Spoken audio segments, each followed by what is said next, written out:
প্রতিটা মানুষের জীবনে অনেকটাই মুহূর্ত আসে। সেই মুহূর্ত সেই মুহূর্তটা কাউকে বোঝানো যায় না।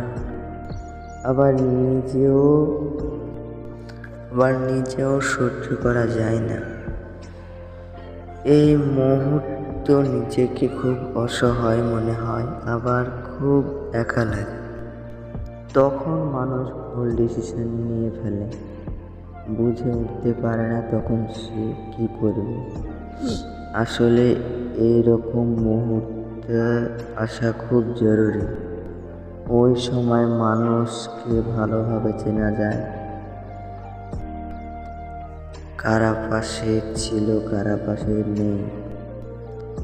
মানুষ কিন্তু খুব সুন্দর করে কথা বলতে পারে, শেষ পর্যন্ত তোমার পাশে থাকবো বলে। আসলেই কি সবাই শেষ পর্যন্ত পাশে থাকতে পারে? থাকে না।